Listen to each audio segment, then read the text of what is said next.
Good afternoon. Welcome to another episode of Wait Again a Minute podcast. Today we have Miss Cheron CJ Johnson with us. As always, we always have special guests, and she just so happened to be another one of our special guests. Good evening, Miss CJ. Good evening. How you doing? Good. How was your weekend? Amazing. It was eventful. What did you do? Oh, worked. That's what I do. I chase the bag all day long. All day, every day? All day, every day. That's it. Get to the bag. With that. No, you got to do that. Yeah, so how was your weekend, Gail? Our weekend was good. See, don't you feel special? I asked you, how was your weekend? I know, and I'm sitting here now on pins and needles because I'm like, you normally don't start, so you starting today, and I'm like, okay, what am I supposed to be doing? Guess I'll be looking sappy. Yeah, tell me how your weekend was. My weekend was good. It was good. Nothing too much. I mean, regular weekend. Mm-hmm. But yeah, the weekend was a weekend. How was yours? Mine was good as well. I had a good time Saturday, actually. But other than that, that's about it. What happened on Saturday? I went to a grand opening. Okay, that's right. During the day, and then the grand opening after party that night. So I had a good weekend. Oh, okay. Yeah. That's good. So let's jump right into it because I'm so excited to talk to Miss CJ. So CJ, to introduce yourself to all the viewers and listeners of Wait Again a Minute. All right. My name is Cheron CJ Johnson. You know, born and raised from Detroit, Michigan. I've been in Virginia since about 06, 07. Just growing, me moving here. I was dating somebody at the time, relocated, and I never left. It just was here. Did you like it? It's slow. It's slower than Detroit. Yes. Like it's from what I grew up and what I'm used to. It's definitely not it. Definitely Not it. So, but you like it better than Detroit? No, or? definitely not. But Detroit is what it is. It's like you know, Detroit is like an Atlanta culture. We just have our own culture, but you can't stay there 24/7. Yeah, that's how it is. Like, so when I go home, I'm there probably 24 hours and I'm gone. Really? Yeah, not literally, but Yeah. I go in on the Thursday. I'm flying out on the Sunday. Oh, okay. So you giving them maybe like a day and a half. Yeah, give them a 2 day days. and a half. You know, you go around, see family, because you never know. You know, I don't go to the gas stations after 8 o'clock. I be in house. No gas stations after 8. What? You might get robbed. Absolutely. They smell tourist on you sometimes. But I mean, I be good. You know, I go with my people, but I be good. But however, I still don't play them games. I ain't gonna test it. But They might say, we can tell you haven't been around here in a long time. Yeah. You home, but you almost tourist status. Yeah, I know where to go. I used to drive my personal car up there that had an out of town plate. Stop doing that real quick. Oh, so it's wild like that out there? You never. It's about to be hot. It's just like Portsmouth. Oh my God! But you know, it's just not. In all jokes aside, like the city, a lot of people say it's bad. You know, you just got to know what you're doing. You know what I'm saying? You got to know, like, don't be out there trying to be, hey, I'm from Florida. You know what I'm saying? Oh, okay. You know how they was on Belly. You know, the illest nigga in Nebraska. Yeah, that's how it is up there. You know what I'm saying?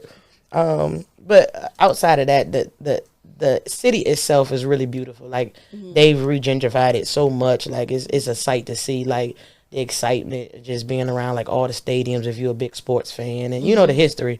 So I do. You know, when I take people around, I let them see the history because there's really history up there. But living there again, absolutely not. Oh wow! Yeah, no. If I lived there, I had to move to the suburbs. Like The suburbs of the suburbs. Yeah, suburbs like the suburbs like that's like from here to Yorktown. That's where I would live. Okay, away gotcha. from everything. Okay. Yeah. But and they have that, but you know, it's just a distance. But outside of that, I mean, it's fun. The nightlife, fun. The scenery, fun. And somebody was just recently asking me like, the downtown Virginia ain't the downtown like Detroit. No, because our downtown is like definitely a downtown. It's live. Oh, okay. It's definitely like it's like 4 to 5 Granby streets put together, and you got all these, wow. you know, these, but it's to a different magnitude though. It's just ball of fun. You have Caucasians, African American, you have all type of, you know, ethnicities together, and they partying and having fun. It's not like I don't want to be around you. So it's really that part of it is really the dope vibe, and you know, you got 3 major casinos there, so you never know who you're gonna run into. Okay. And it's a lot of celebrities be there. They just because that's a hub for like some of the, you know what I'm saying? So you fly into Detroit, you get to Canada. So it's really a vibe outside of, but if you from there, a lot of my people I grew up with, they don't live in the city no more. You know, they just drive to the city, keep it Right. moving. Yeah. Only person still living in the city for me is my grandmother. She gonna stay in that house till she can't stay no more. Oh, okay. So tell us a little bit more about yourself. Do you have any kids? Yes, I have a 10-year-old Zachary, my knight in shining armor, one of my best friends. He's the highlight of my day. He's going into that. I'm going out of 5th grade into 6th grade mode. Like, so I'm dealing with that. Like, So he's like, oh, I'm almost a man now. yeah, Oh, pretty okay. much. Smelling himself. The attitude is just, yeah, he one of them. And he's spoiled to death because he the only child. But yeah, him. My mother's here with me. Okay. Yeah, so it's just me, her, and him. So we do what we do. Yeah. So let's jump right on into it. So you are here today to tell us about. Are you going to tell us about CJ, or are you going to tell us I'm about tell you your about government? about all of it. I think we should start with Cheron first. Yeah. Because CJ's Later on. Yeah. And to be honest, the CJ ain't really. I didn't really establish that. So the unique thing about it is, so I'm a product of. I'm the oldest of 3 girls. My dad's name is Charles. Okay. So it initiated. I'm the oldest. So it's Charles, Cheron, Chanel, Sierra, and we're all CJs. Oh, wow. Yeah, so that's how it really initiated. So when I was, my sister didn't come along until I was 10. So they used to call him Big CJ and call me Baby CJ. So it just kind of automatically always clicked growing up. And it just, went on from there. Okay. So tell us a little bit about Cheron. Like, I know you said that you migrated here from Detroit and you met someone, and then you kind of like life, happened, and you're now married, right? Yeah. So you're married. Not no more, but yeah. Well, then, Yeah. Then, and so what happened? Like you were married, and I know. Yeah, fear the unknown. I had never been away. You know what I'm saying? I was like my child. I was actually raising my goddaughter too. I had moved her from Detroit down here because I wanted to give her a better life. And I'm like, how she looking at me? She go to Norcom. I'm like, how? She 15, 16. Like, what is she looking like? Her godparents abandoned her. You know what I'm saying? Like, Brought her down here. yeah, like, so that was heavy on me. And I'm just like, dang, my son was only 2 at the time.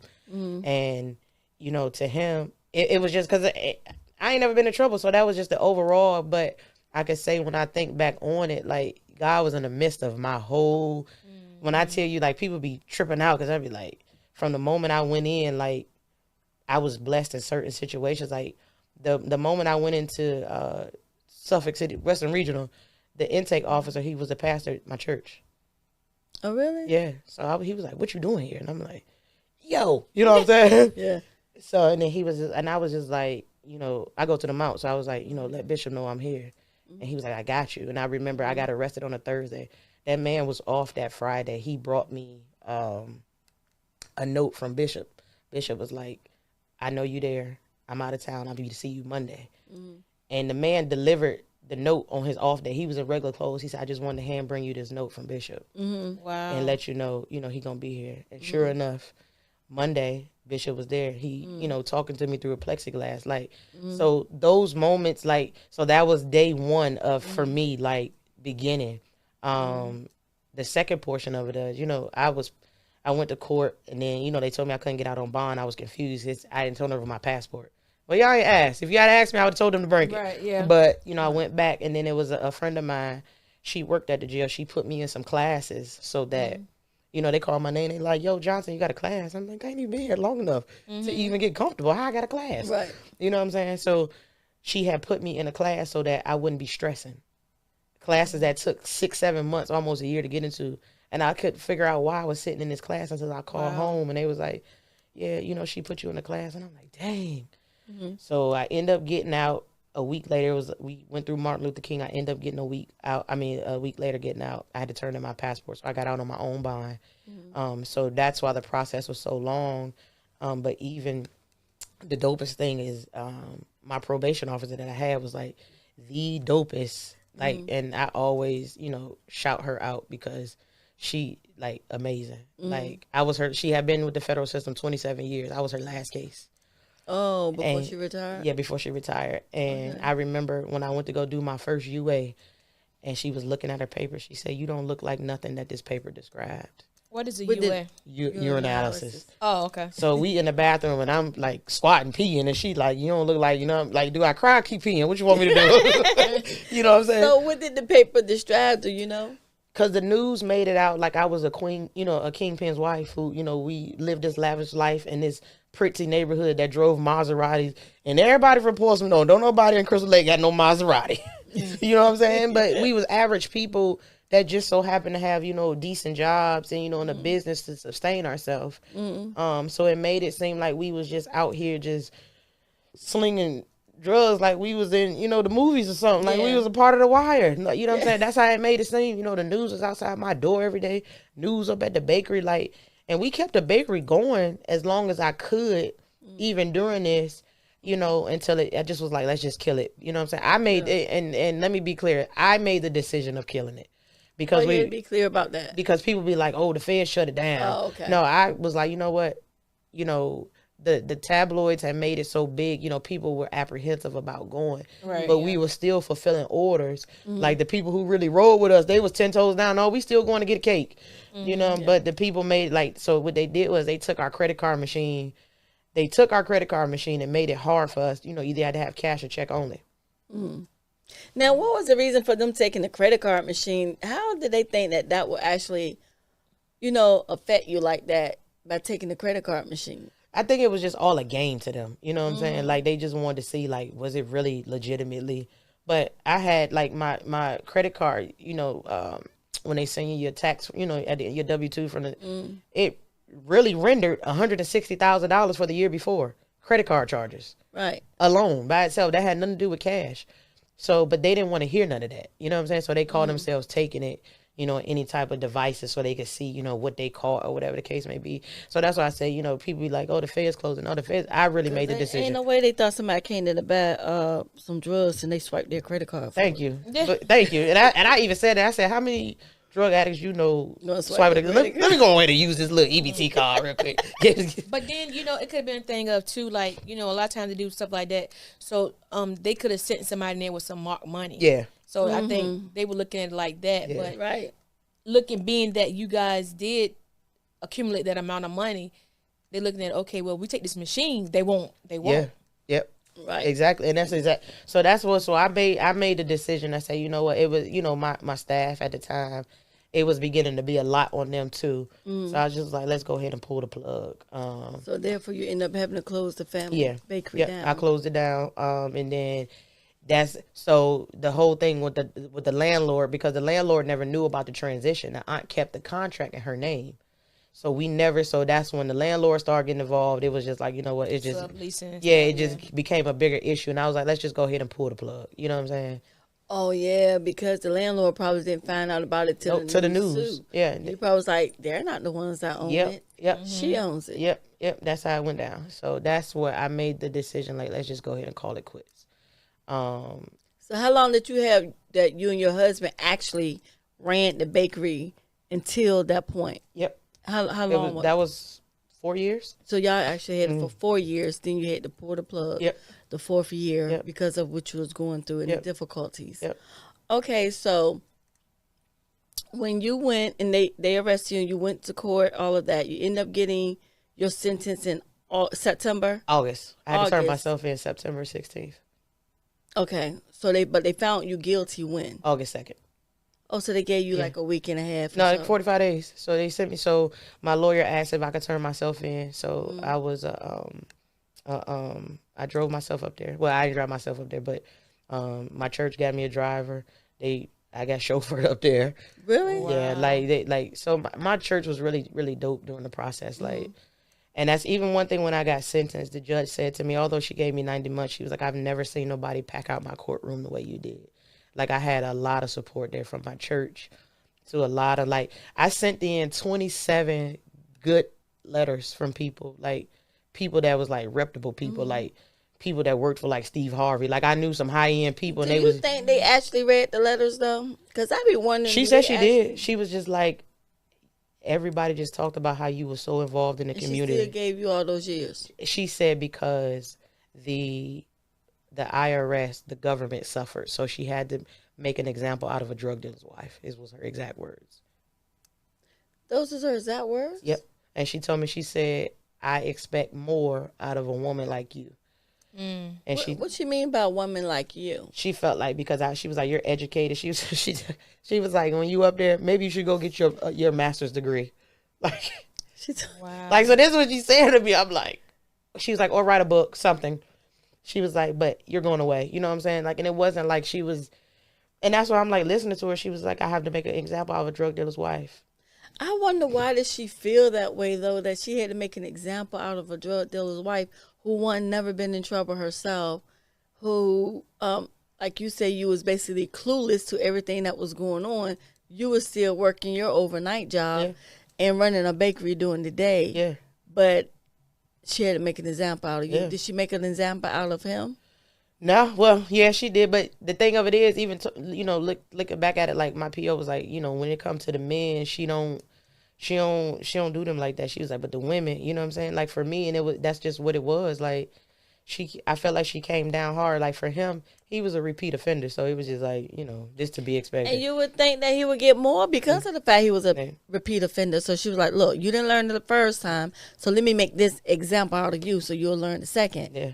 But for the one to make an example out of the person who had nothing to do with anything. I guess she probably looking at it like, too, yes, he's a drug dealer or whatever, but she was looking at like, maybe she was looking at your background, meaning, you should have known better. Yeah. You should have known better. Yeah. That's how she felt. She was like, that's pretty much a nutshell. You should have knew better. And I just think, and like I said, at that moment, I didn't understand. I really didn't. But I think, like you said it, like, as I sat down and when I turned myself in, I sat down and it was just like, God wanted me to be there. I had to sit down for myself. It was a self-reflection time. It was self-reflection. It was awareness, and just learning your boundaries, learning, your own non-negotiables. Like, even with that, the whole transition to house business. Because originally I didn't feel comfortable. I really didn't want to do it. But again, like I was trying to be supportive. Right. I really didn't want to do it. Right. But however, I'm young, coming from Detroit. We don't have like you don't come from nothing. So business owner, I'm doing it. Because out of my family, I'm the first one to ever graduate from college. It's 27 of us. Wow. You know what I'm saying? So I'm like, yeah, I'm doing it. You know what I'm saying? I'm doing something. Yeah. But as I sat down and thought about it, like it's still, you know what I'm saying? So it was really a life lesson for me. And I'm grateful for the journey. It was painful at times. That's the realness of it. It was painful. A lot of people be like, oh, you went away. You know what I'm saying? But for me, it was, I learned who I was. Right. And I met, along the way, like I said, my PO, like she called me her goddaughter to this day. Like I go sit down with her, like I'm sitting down with y'all and people can't believe it. I'm like, this literally lady put the tether on my leg. And when I was away, she took care of my son. She made sure my son had Christmas. She made sure my mom didn't need anything. Like, she was like, you the daughter I never had. So that's why I say, like, I always, the day before I turned myself in, she met me at the altar and prayed with me. Like, so I really had a dope process. Like, most people be like, oh, you be in the house. Man, my time out on the tether was 6 a.m. to 2 a.m. So I didn't have no stipulate. Like, I only had to give her one day in the house. But even in that one day, I still was able to go to Bible study. So she really was that was a part of my beginning of a blessing. Right. Yeah. Even when I got up to the prison, like on the hill, even, the church hiring, the chauffeur service to take me, like they let me, and even my godmother rode with me, like everybody just tried to make me as comfortable as possible. And, even when I got up there, I met some people, everybody was like, oh, I know who you are. They calling on them. I'm like, yeah. So I met some really, really dope people. Yeah. Even up there, I had friends who was reaching out to my mom. Like, one of my good friends, he would bring, my mom don't drive long distance, so he would bring her up there and my son at least once or twice a year just to make sure they saw me. That's a blessing. You know what I'm saying? So I had a lot of favor throughout the whole process. A lot of favor. Although, thinking back on it, and people ask me, was it tough? Yeah, it was tough emotionally. Holidays rolling around, being away from your family, calling home. But one thing I did the most of, I did my best of parenting behind the wall. I was on the phone with my kid. As soon as the phones came on at 6 a.m., I was on the phone. You know, love you, have a great day, make best, you know, good choices. Right. You know, or when he got off, how was school, buddy? You know what I'm saying? Like we talking, we Skyping. You know, his birthday parties, I'm on a Skype. You know, I'm sending money off my books to, you know, make sure he had Christmas, birthday. You know, I had a good friend who always made sure I had money on my books. He's a merchant seaman. He would come visit me. He was in town. He like, you straight, you know, you good. Like people really made sure, you know, good, family, like just made sure I was comfortable. My brother, he like, sis, I know what it is. I've been there, you know, I make sure you good. Like, so it was those moments where it's like, I couldn't really be mad because it was hard, but it wasn't tough. Right. You know what I'm saying? So that made me realize it was a purpose for me to sit down, you know what I'm saying? Yeah, because absolutely. I had to sit there to learn me to be who I am today. You know what I'm saying? So I just remember like, and even like my son, I remember having a conversation with him and he just was like, you know, I remember calling home and he was like, Mommy, I had a conversation with God. And I'm like, what? You know what I'm saying? And he was like, he said, you'll be home when I'm 7. I'm like, nah, because I'm thinking about that lady in them 90 months. And I'm like, nah, I do the math. You going to almost be, you know, over 10, going on 11. Like, so I'm sitting there. He like, I remember him crying and he like, no, Mommy, God told me. And I'm like, well, what did he tell you? He said he came to me in my dream. And my son was only like 3, he was like 4 at this time. And he was like, Ma, he told me. And sure enough, I got accepted into a drug program that gives you 18 months off your sentence. So how did you get accepted? How you get a drug program if you didn't have a drug charge? Because what was your charges? I was an alcoholic. I was an alcoholic. Gotcha. You know, so I was an alcoholic, and then, you know, my lawyer made sure I got recommended for the program. Right. Okay. So I was help you with your sobriety. Yeah. So my sobriety, I had to get out. So I did that. So I was 18 months off, and then I actually they end up knocking my sentence down to 72 months because they tried to say I was what's the word I'm looking for? They said I was a repeat offender so I owned multiple bank accounts. So they was trying to say I was an advocate of money laundering. But the argument was, my lawyer was like, nah, all these bank accounts was in her true social and her true name. So how is she trying to be a serial money launderer? So I was able to get that knocked down. So it knocked me down to 72 months. Okay. So with that in the program, that's how I was able to get home a lot sooner. But I didn't know that. So the conversation God had with my son, obviously they knew that. Right. So I did come home during COVID. I came home March 17, 2020. COVID had just shut down the world 3 days before that. And I ended up getting out on St. Patty's Day, March 17, 2020. My son was 6. His birthday is July 29th. He turned 7. Okay, so but what, in that moment when your son told you that he had a conversation with God and you like, no, yeah, okay, I understand. But when you got off the phone, at any point, did it resonate? Did you really believe what he was saying, or you thought it was just? No, I really didn't. But I do know, like, my kid is he's even then, like, he always believed in God. Like, he would always be like, Mommy, I'm gonna just pray for you on the phone. You know what I'm saying? So I knew spiritually, you know, something, but that was far fetched to me. Right. You know what I'm saying? But at the time, I really didn't know that. You know, it took me to come home to really sit back and look at my bed and really realize God was really in the midst of all of it. Like, seriously. Right. Like, and that's the truth of it, for real. Right. Like, that's the whole, if you think about when people, and I use the word redemption, when I tell people, like, that's my redemption. The truth of the matter and the realness of it all is that God was really through my whole journey. Because those conversations, you know what I'm saying? Like, I never missed a beat. You know, people was like, you moving like you still on the street. And that's really what it was. And that's what CJ was to the compound. Like, people would be like, CJ, you fly, you this, you that. Like, you know what I'm saying? I learned how to hustle in prison. Like, literally. Like, I learned how to, you know, make the best of my situation. Like, I was up there doing embroidery classes. I mean, that was back. People wanted names on their bag. I had a needle and thread. I was putting their names on their little duffel bag. instead of being Oh, so you a were doing month or two. tattoos and everything? No, I wasn't doing. So we used to carry these little duffel bags with our name on them. Okay, and so every, you was crocheting. Yeah, I was crocheting and stuff in there. Like, oh, you want your Okay, back done? okay. It's $2 a letter. So I was hustling up there. Oh, okay, I thought you said on your back. That's No, what I was and like, on you your doing back, tattoo, like we had the okay, little on your duffel bed. bags. Like people wanted like dope towel sets for their little girlfriends. All right, $60.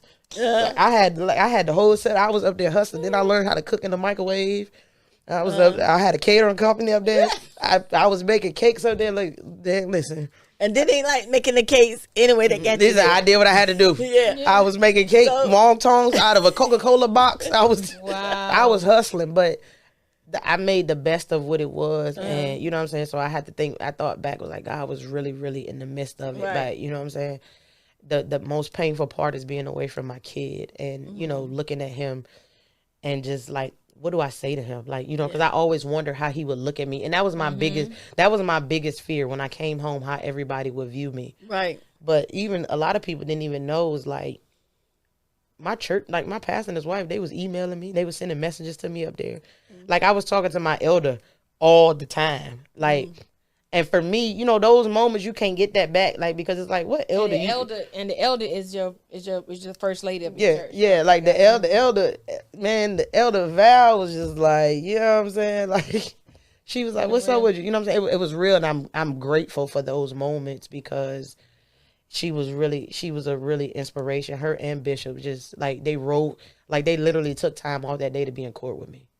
And for people of that stature, you can't get those moments. So like I knew something was in the minute. I remember Bishop said to me the night before I turned myself in, and he was like, 7 years. He was like, 7 is the year of completion. And I, yeah, Bishop, I hear you, but that sounds crazy, but, and he was just like, you just got to trust the process. And I actually got that tattooed on my arm, like, cause I didn't know what that process looked like in the midst of it. But only thing he said to me, trust the process. And like now the pastor of the Suffolk location, he said the same thing to me. He didn't even know me and Bishop had it. He was like, trust the process, you're gonna be okay. And that's all everybody kept saying to me, trust the process. I know, but it seems, and just like you said, to hear them say that, it's cool. And now that you understand why they saying that, but then it's like, I don't want to trust the process that way. It got to be another way. Like, God, like you sending me this way. Yeah, it was. So do you think back, and do you think like, God, like, did you mean for me to go trust the process this way? I do. I questioned it a lot. Like them tears that I was doing up there, I questioned it a lot. Like, God, like, what is the message in all of this? I didn't know. And like now when I think back about it, I said maybe he was saving me from something. Maybe he wanted me, to stop and look back, like life ain't that bad. So be grateful for what you have versus, me coming from where I'm coming from, we like the best of the best. Like, like the kids call it drip, you know what I'm saying? I'm like, you know what I'm saying? But maybe it was meant for me to just not worry about what my outside looked like and focus more on my inside. You know what I'm saying? So I think that was, for me, that was the heartache of it. And that was the painful part. And I learned, and I taught myself growth necessitates change. So he had to change my environment for me to grow. Right. And, and I had to learn, and I always tell the people, even when I'm speaking, they be like, anybody that give points know you go to the mouth, because Bishop give. I was like, my points was redemption, real resiliency. I was resilient, and the redemption of it was, I was blessed throughout the whole process. Whether it was from my son, whether it was people just walking that time down with me, because when rubber meets the road, you find out who. What's up, family? Thank you for tuning in to another episode of Wait Again Minute Podcast. If you haven't done so already, please hit that subscribe button on our YouTube channel. Hit that notification button as well, so when we drop a new episode, you'll be first to know. Stay tuned to all things Wait Again Minute. Really there for you. Right. And I still had solid people there with me, like legitimate people who are like, I shake hands with, call my brother, my sister, like, and those people I'm forever embedded to. Like, people really put their name out there for me, like, who got big time jobs, like, who didn't even care, like, who stood in the mud with me. And you know what I'm saying, they sat in tears with me when it was time to pack out the house. Like, they was there for me. And there's one individual, she on the radio every day. She took the time to write me a letter every week, sent me pictures every week.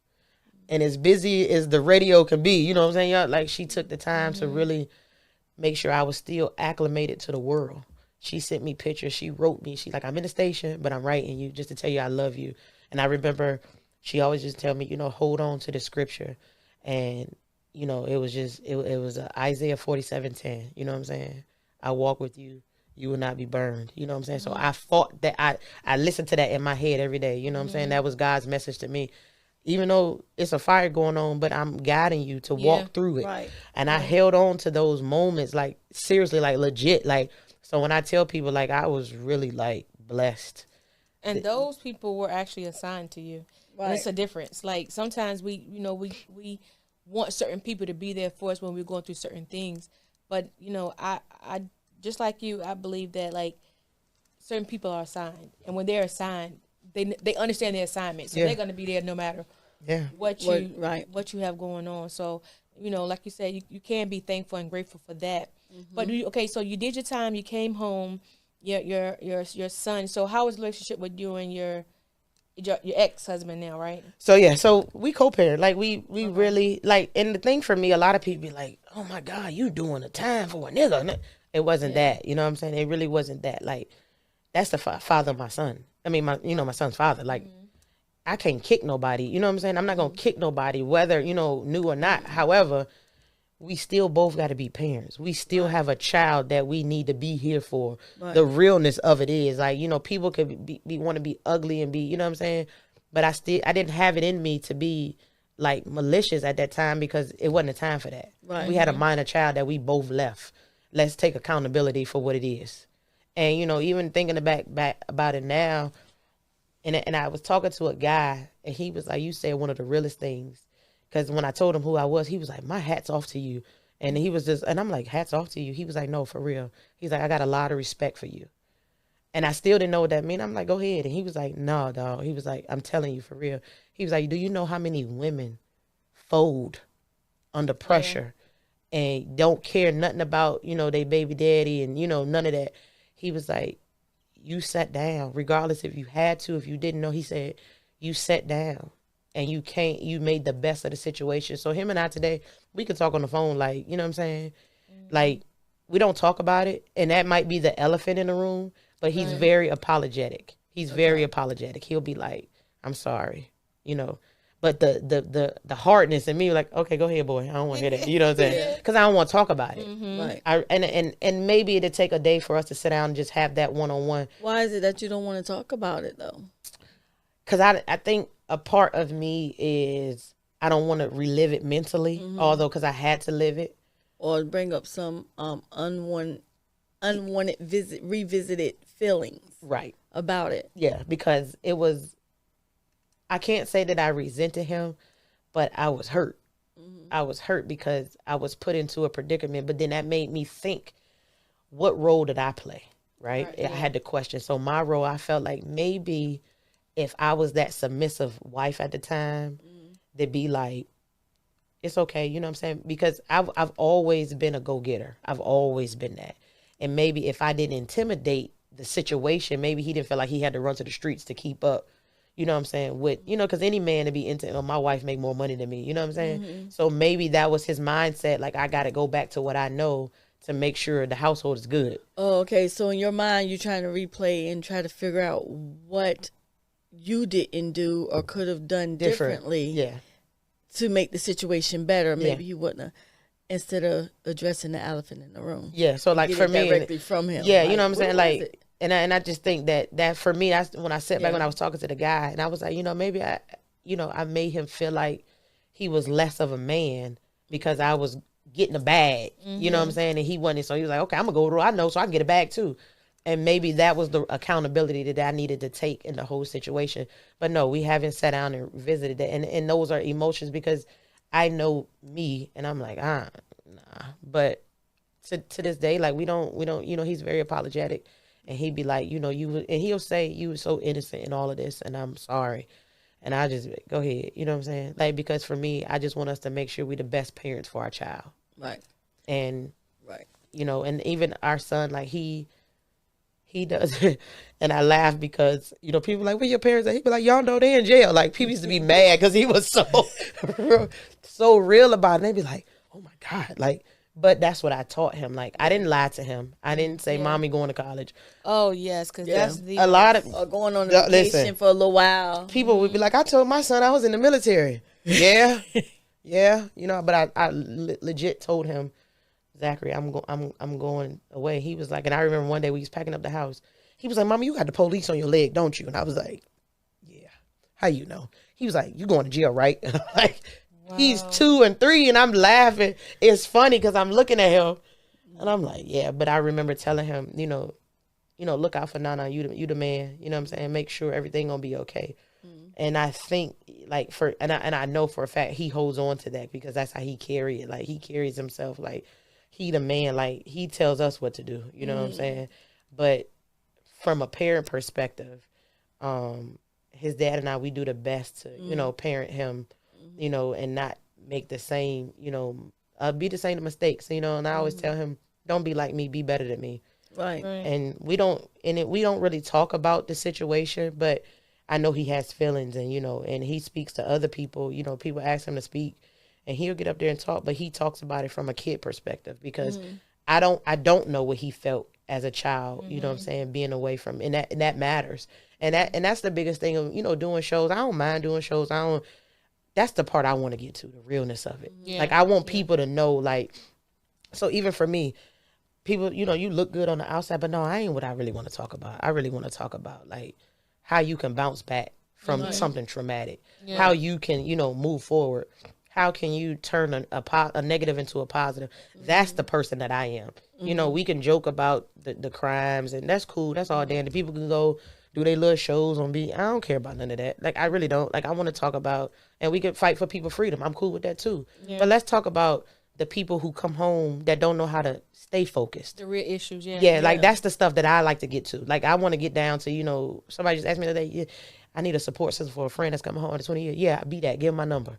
I want to be that because nobody was there to tell me how hard it is to get your mind back right. Because, you know, I was up there with people who didn't even know how to push a button on a soda machine, never had an iPhone. Wow. Like, luckily I had a college degree and I was, you know, knowledgeable, and we use the word institutionalized.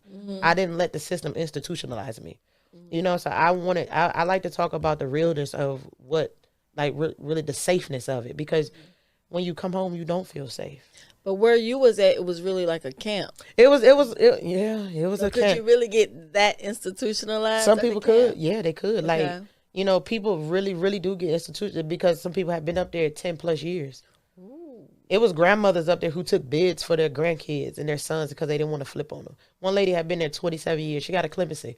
When they started doing all that, they started doing all that clemency, Obama, she was one of the ones that got out on there. She had really did a bid for her son because she didn't want to tell on them. So what was her bid for? 27 years? The drug, yeah, she didn't want to flip. She did a drug charge for 27 years. For her grandson. No way. Yep. For her son, yep. And she didn't want to flip on him. So she did it. It was people up there like that. So do some of the people that you met up there, do you still keep in contact? Yeah, I do. Like, I like to see the growth of people, you know, and I surround myself with, like, and the cool thing about it is, the real cool thing about it is when you do time, and you come home, what people don't tell you is those are the only people you feel comfortable with. Yeah. For real. And I had to learn that. Like, my family would ask me, like, why you don't talk? It's nothing personal. It's just I don't feel, you know, y'all ain't been with what I've been through. It might not have been a long time, but that's what I feel comfortable with. And it took somebody to tell my mother that, like, that had did sometimes. She was like, don't, you know, because my mother would get emotional. Like, she won't talk. It's just I just didn't feel comfortable. Like, she didn't want to talk about it. No, I just didn't. I only felt comfortable talking to people. Like, if you did a bit, I would have a whole conversation with you because you know where I've been. You know what I'm saying? Like, so those were those moments. So at the end of the day, when I didn't feel safe, like, I would just shut down, and I'm still like that to this day. So yeah, I talk to people. But I've come out of, like, you know, it's the PTSD. Like, I still have trauma. Like, I still have triggers. When I hear a lot of keys, I'm like, oh Lord, you know what I'm saying? Like, if I see police, like, I get shook. but that's just something that I'm gonna have to overcome within myself. You know, therapy is important for all It those. gives you the flashback of that they were all of them pulled up at your house. And it gives me back. Like when I hear, I don't like to be in closed doors because I remember sitting in a cell and you not knowing when you're gonna get out. I remember, you know what I'm saying, like all of those moments. So that's why I don't mind being like a support system for people, because nobody was there to tell me that. Nobody was there. So like, I like to see the success of people, and I talk to people who still struggle. I've known people since I've been home. They've been back twice when I was in, and been back 3 more times after.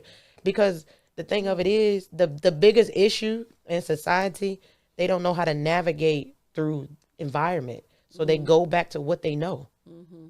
That's true. They go back to doing something that got them back there in the first place. So you can be who you know what I'm saying? And the biggest thing is, I always said up there, you learn who a person really is. They be in prison. You be who you want to be. So you can go up there and say, "You big me sister." Yeah. These people don't know. That's why that's why I changed my. That's why I changed. Ask you about CJ. That's why I changed my name to CJ, because the truth of it is, I ain't want nobody coming home putting in my government name, because that's what people do. They come home, and this is the joker part. They come home and look everybody up to see. I could be down with you 6 years. Let me see if this person really was what they was. You know what I'm saying? Yeah. And the crazy thing about it is, you would be surprised at how many people who act like something in prison and come home, you be like, I sit on social media all day and be weak. Like, that is not what you was up there. And a lot of people like, CJ, everything you said you was, that's who you are. Like, but I ain't got a lot of you. You know what I'm saying? Like, you're going to set me for who I am. Like, the truth of it is, people be like, oh, you know, you dress this way, you got a whole kid, you got a husband, and did. And you know what I'm saying? Like, but at the end of the day, you gonna respect me though. You know what I'm saying? Like, so that's where CJ really came from. You know, I ain't want people to know when mail call came, they were like Johnson. Or when the guards came around, and then it got so crazy. The guards was calling me by my first. I was so cool with the guards. They like, come here, Cheron. Like, what? Don't act like we know each other like that. But you know what I'm saying? But those are the blessings, because I always had the dopest job. I worked at commissary. I worked outside the gate. I got to go out the gate like every day, because I work for human resources. Picture that, prisoner working for human resources. So I'm cleaning up the gym, you know. And not only picture that, but it's crazy that you said in prison you was working for human resources, but now outside you wouldn't be able to probably get a job. I will. So my degree is in human resources. So I actually was a human resource supervisor for a company. So and that's the because you're not dealing with money. Yeah. So that's the biggest thing is, a lot of people don't know their worth until you know your worth. Right. I know my worth. So I know the biggest flex for me was, I knew I had a piece of paper. So I could sit here and interview with you, and you ask me the biggest question.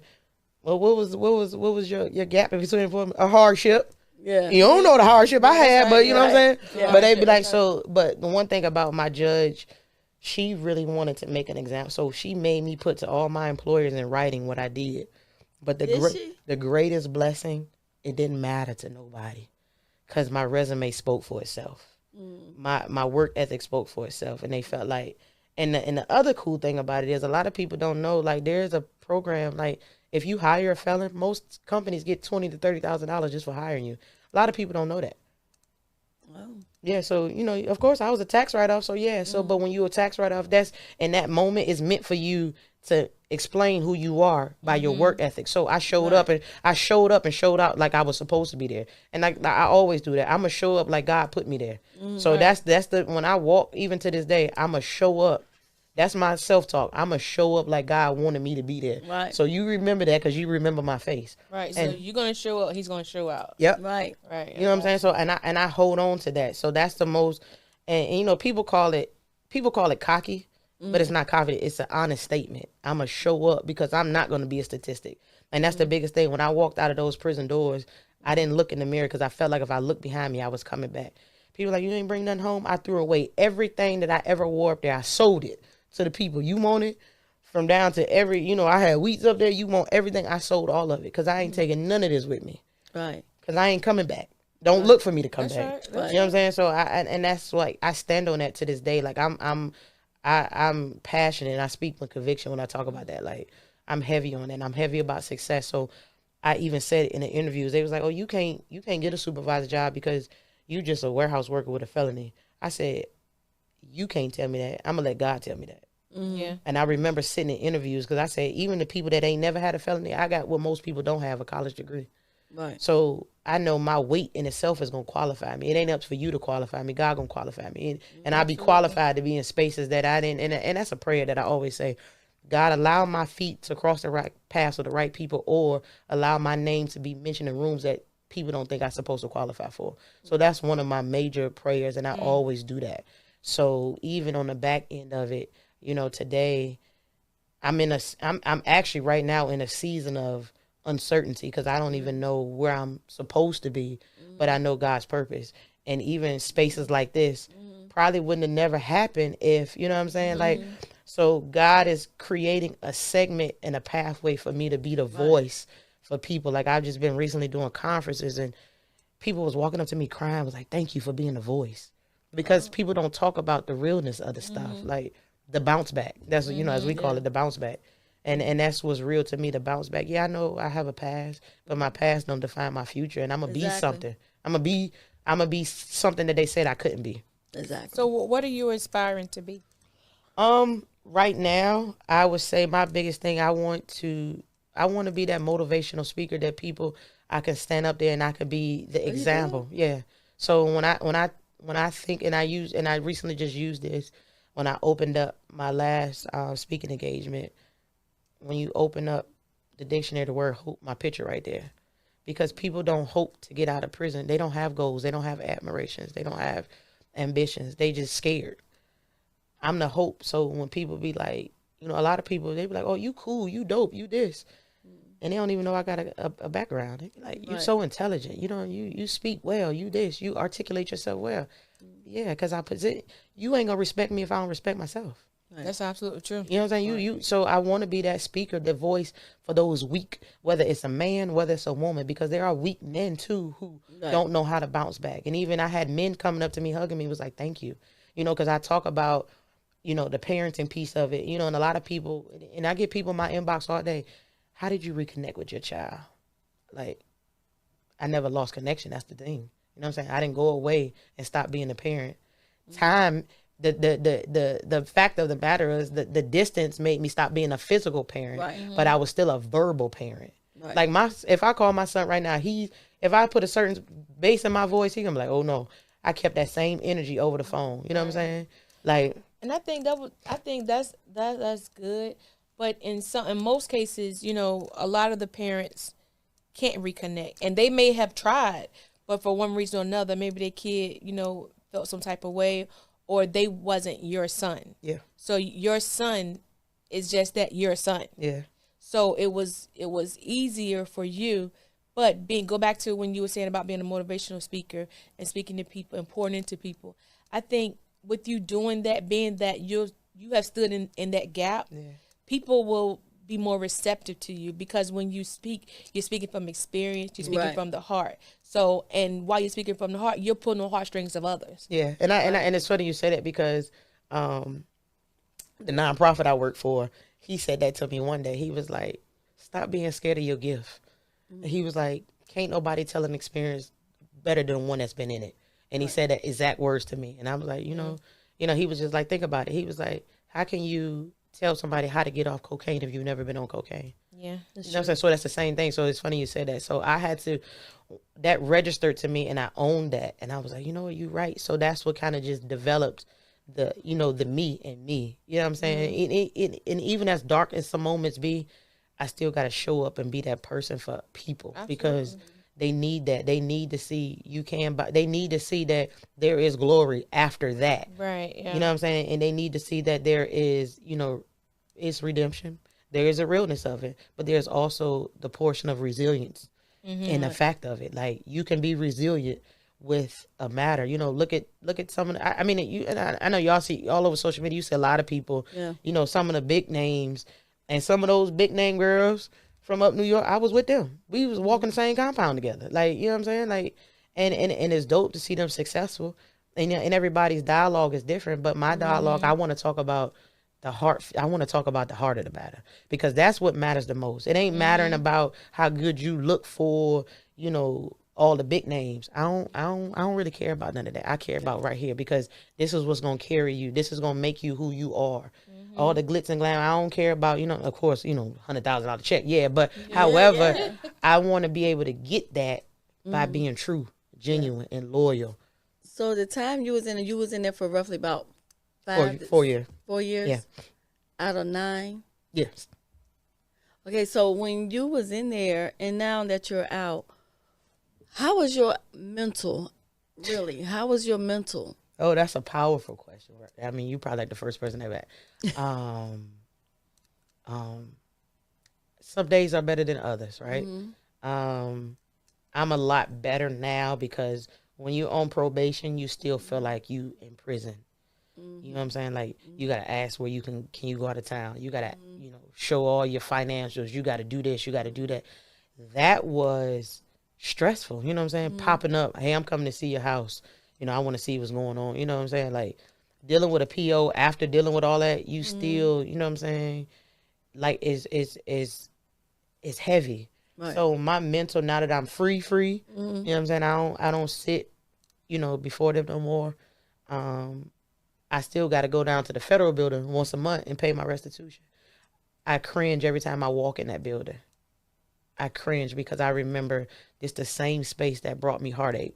It's the same space. So as long as and it's a block. So I do go to therapy. I encourage anybody that's dealt with something like that, like this, or even trauma in the spirit. I go to therapy. I might not go as often as I should, but I do heavily have a therapist that I talk to because I have to. I have to talk to her before my own mental. Right. To stay strong and to even like sometimes I even said before my last speaking, I was like, man, I'm going, life is life. And how can I be an example for people? And my therapist had to remind me because you're supposed to be there. Yeah. So I use those platforms to remind me, although life is life, and you still good though. Yeah. You still, God still got you. He's still in the midst of, what it looked like. And he reminds me every day, you know what I'm saying? Even if I be sitting up there, God, where you at? I'm at the light, Effingham and High Street. Where you at? Because I don't see you. But he sent me a little nugget, whether it's a person, whether it's and even just thinking about it right now, even when I was getting measured for my suit, for my speaking engagement, the lady said to me, she was like, this is where you're supposed. I've never met this lady a day in my life, ever. And her words to me, I'm about to leave. And she was just sizing me up. And she doing a hem on my pants. And she's like, this is about to open up new realms for you. So, and I'm like, yeah, no, I'm a worker. That's me. I sit behind the desk. She like, no, that ain't what it's meant for. And even in the midst of like literally legit, like I got laid off of my job in December and I ain't worked since. And it's literally like, yeah, is it, you know what I'm saying? So when people say that to you, you have to hone it back into your life for real. And this lady don't know me from Adam. And she's like, you are the voice that the world needs. And truth be told, I'm a people person, but I'm shy as ever. Like, like being up in front of people like that, like, and I'm like nervous. Oh yeah, I know I would be. Like nervous. I'm not doing it. But now I'm getting into the mindset. It's time to embrace it because that's the journey that God's want me to walk down. So so being a motivational speaker is where I want to be. And I also, I'm around kids every day. Them kids is like. Is that your job? Yeah. So in the evening, my volunteer. Okay. I do that. So I work with the kids, one of the nonprofit organizations. I do that, and I am one of the youth coordinators over there. Okay. And it's funny because we had spring break, and I kind of just told the kids, some of the older kids, I had a real life conversation with them. Okay. And I asked them, I'm like, do y'all know who really Miss CJ is? And they like, no. Someone was like, some of us do. And I was like, the stuff that y'all glorify on social media and stuff like that. Like, I really did that. Like, for real. And they was like, what? Like, they just got excited. We're talking. And I said, no, but for real, I said, I'm saying this to y'all because we were doing vision boards. I made them do vision boards because I wanted to know where their mind was at. And they was like, well, we don't really know what we want to be. You got to be something. You know what I'm saying? And I was like, I did a time. I told them about the time, and they was like, wow. And I broke down how the guilty by association works. Like sometimes when y'all think it's cool to be around somebody and they was like, what? Like, they really couldn't believe, like, I had been to jail. Like, and I've been around them for almost over a year and a half now. You know what I'm saying? Like, I really been working with them, and they never knew because I don't put on that picture, but only they just knew cool Miss CJ, who, you know, nice kicks, and you know what I'm saying? Like, they, as they call me, Miss CJ, you be putting that drip on. But that's all they saw. But I wanted to have a real conversation with them to let them know, like, I wasn't like y'all. I had dreams. I knew what I wanted to be. But even in that, my dreams got altered for a little bit. Right. But I was still able to come back and get into the groove of things. And no, I didn't imagine being a motivational speaker. Then I really did. She was crying. And and you know, I go to church, you know, I don't know all the Bible verses, but I go, and she was like, can you just pray with me? And that hit me like a ton of bricks, because I'm like, God, is this, you know what I'm saying? I remember he's like, you going to have a ministry. So when I'm like, I'm questioning, like, God, now is this my ministry to be that for people? Like, but if this is my ministry, I want to be that cool part of the ministry. Like, like, you know, I can't do all the Ezekiel, and I ain't there. You know what I'm saying? But I can reference to what helped me. I can reference to the Bible scriptures I would put in my shoes to walk on faith. You know what I'm saying? I can reference those, but I just want to be that person who can talk about the realness of it and the bounce back of it, and the, you know, the blessing in it all. Because not only did I go, somebody had to tell me, you know, God is saving you from something, so don't look at it like a negative. And once I start looking at it like that, I'm like, you know, I got a gift. And a lot of people always say, you got a story. And it took me a long time to really realize what that story was. But the story is no longer for me, for real. Honestly, it's not. People, you know, like we talk about it, you know, we might want to talk about why I went. But that ain't the biggest flex, though, for real. Because the you know what, though, listening to you speak, the biggest flex is, it ain't the story. It's your story is connecting people, right? Yeah. That's the big thing. But then let's go back to when you were saying about how, you know, you told God, like, you want to be the cool person. The cool thing about God is like, he already knows. Yeah. Like, so however you are, whoever you are, like you say, you're in that place just as you are. Yeah. So you're going to connect with those people just as you are. You don't have to be one of those Bible quoting, scripture thumping. You ain't got to be doing all that. Right. You know what I'm saying? Whereas somebody else, that may be their rim, but for you, you just being you. Yeah. And I think I learned, I had to learn that because I didn't know who I was before going in. Okay. He talks, you know, he talks to other kids from his perspective. He might not always share it with me, but you know, he talks like, you know, and he did something. He was like, you know, I've been there. I watched my mommy from the screen, you know, and he was just like, it's okay, just pray. You know, he was like, you just got to believe. And I literally tell people, my baby prayed me home because he did. Like, he literally prayed me home. And I, you know, I didn't know what he knew at that time, but he knew something that he was my strength. Because I was definitely weak. And hearing his voice, you know, and he would be like, Mommy, sometimes the prayer would just be about nothing, but it was something to him. So my kid definitely prayed me home, and I pride myself on, I'm not going to get everything right, but one thing about it, I knew I had to make sure I came home strong enough for him to show that mommy can bounce back after a hardship. And I know his dad watching, you know, and when I came home COVID, I was scared to go to church because I was scared of how people would look at me because I did everybody cake in the church. But when I came home, everybody was like, we all got stuff. Yeah. We all got stuff, and it's okay. Like, we rock with you the same way when we was getting cakes from you. We rock with you, you know, still to this day. And literally, they literally mean that. Like, and to this day, like, don't nobody, I get them, when you going back doing some cakes, girl? I'm like, hey, you know, but, you know, but the thing of it is, it's a great feeling to know that speaks volume 1 about my character. Right. 2, let you know I'm a genuine person. And 3, that people really, really rock with me, not because of what I did, but because of who you are. Because of who I am. And so that's the legacy that I want to continue to, the imprint that I want to leave on people in their hearts. Is like, you know what I'm saying? It's something. So that's the biggest thing for me with the kids. Like, I want y'all to grow up with hopes and dreams and be something. Absolutely. Right. Absolutely. Right. So if it was something that you can, I'm taking this from you, Gam. If it was something that you can go back and change, you know, starting from the part of getting the bakery in the house up until you coming out, what would it be?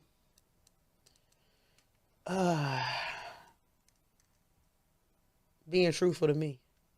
And I say that because I was putting everybody else before me.